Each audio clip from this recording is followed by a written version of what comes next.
Bismillahirrahmanirrahim. Assalamualaikum warahmatullahi wabarakatuh. Teman-teman yang saya hormati, kembali lagi bersama kami di Ngopi Channel yang selalu mengedukasi masyarakat Indonesia. Baiklah teman-teman, di malam hari ini saya mendapatkan dua pertanyaan di kasus yang berbeda. Yang pertama, ketika tadi sekitar jam 7 malam ada salah satu pasien masuk ke rumah sakit di mana dia memiliki kartu BPJS kelas 3, hanya saja ruangan penuh, kemudian masuk ke ruangan kelas 2. Nah, pertanyaan dari kawan saya itu, apakah nanti akan dikenakan biaya tambahan endingnya, karena kan kita BPJS-nya bayarnya kan kelas 3 katanya kan seperti itu. Oke. Sebenarnya mudah saja, teman-teman tinggal buka di Undang-Undang 36 2016. Kebetulan saya sudah mempelajarinya dan memiliki bukunya juga. Nah, jadi di dalam buku ini sangat jelas jawabannya ada. Kita bacakan bareng-bareng dan kita pahami bareng-bareng, kita diskusikan bareng-bareng. Jadi di dalam Undang-Undang Republik Indonesia Nomor 36 Tahun 2009 tentang kesehatan, di sini di bab 2 secara jelas ya, bahwasanya asas dan tujuan diadakannya undang-undang ini adalah untuk membangun kesehatan masyarakat Indonesia. Nah, kemudian jawaban daripada persoalan tadi dijawab juga di dalam Undang-Undang 36 2009 di bab ketiganya, yaitu hak dan kewajiban bagian ke-1, bahwa di pasal ke-4 setiap orang berhak atas kesehatan. Tuh. Jadi setiap individu itu selama dia warga negara kesatuan Republik Indonesia, maka dia berhak untuk mendapatkan kesehatan ya, baik dia punya BPJS, ini maknanya, baik dia tidak punya BPJS. Bahkan secara jelas dan tegas di dalam undang-undang ini secara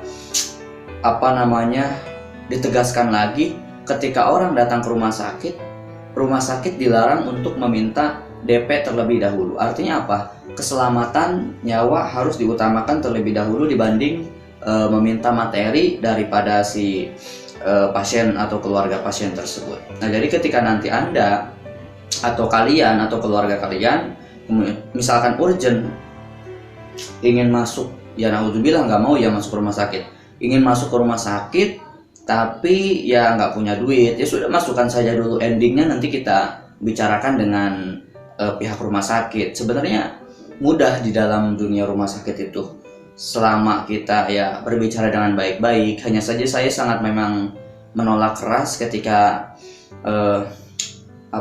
keluarga pasien yang bersikapnya keras ya kan. Bahkan ya sempat viral beberapa bulan yang lalu seorang perawat yang dipukul. Itu saya benar-benar nolak dan memang perbuatan yang sangat keji hal tersebut. Kita obrolkan saja secara santai seperti itu. Maksud saya apa berbicara panjang seperti itu atau melebar kepada itu? Saya ingin menjawab mudah, tinggal tanyakan saja kepada pihak rumah sakit. Ketika memang kita punya BPJS-nya kelas 3 dan harus masuk ke kelas 2, tanyakan saja langsung ke bagian penerimaan pendaftarannya. Itu kan di bagian depan biasanya itu ada di RSUD ataupun di rumah sakit swasta. Apakah saya harus bayar tambahan ketika saya masuk ke ruang kelas 2, sedangkan saya bayaran per bulannya itu adalah ruang kelas 3. Misalkan ketika dia menjawab tidak bayar, nah, itu berarti sesuai dengan Undang-Undang 36 2009. Tetapi ketika kita mendengar jawabannya, oh iya tentu bayar tambahan, itu baru kita eksekusi. Kenapa? Karena memang kita didukung dengan undang-undang ini ya. Artinya apa? Artinya disebutnya itu di dunia kesehatan itu titip sementara. Jadi ketika memang ada ruangan yang kosong, kelas 2 misalkan kosong, di ruangan kelas 2 itu misalkan ada 3 ruangan yang kosong, kemudian ada 3 pasien yang baru datang, urgent membutuhkan ruangan untuk perawatan, maka 3-tiganya wajib diberikan oleh rumah sakit walaupun memang BPJS yang digunakannya atau yang dimilikinya adalah BPJS tingkat 3. Nah itu ya jawabannya dengan argumentasi Undang-Undang 36 2009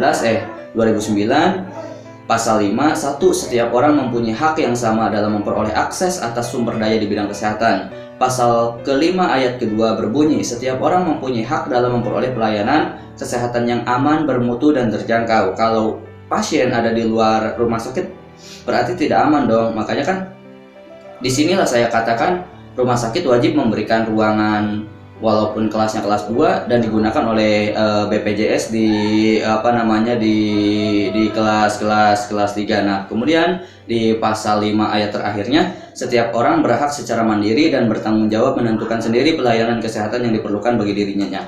Disinilah lebih memperkuat lagi bahwa setiap individu yang masuk ke rumah sakit, kemudian dia punya BPJS kelas 3, kemudian harus diarahkan ataupun memang yang tersedianya adalah ruangan kelas 2, maka di situ diberikan pilihan mau masuk atau tidak. Ya pasti si pasien menjawab atau keluarga pasien menjawab, ya udah masukkan saja dok, atau ya udah sus masukkan saja selama memang tidak ada biaya tambahan. Jadi mudah-mudahan bermanfaat ya bagi teman yang tadi malam tadi itu bertanya, dan alhamdulillah insya Allah endingnya pun ternyata sesuai dengan undang-undang. Tadi saya langsung arahkan untuk menelepon, atau bukan telepon beliau mengabari saya melalui telepon, dan ternyata memang tidak dipungut biaya oleh salah satu RSUD yang ada di daerah kami. Alhamdulillah. Wassalatu wassalamu ala rasulillah. Segala puji bagi Allah, salawat dan salam kepada Rasulullah jangan dilupakan.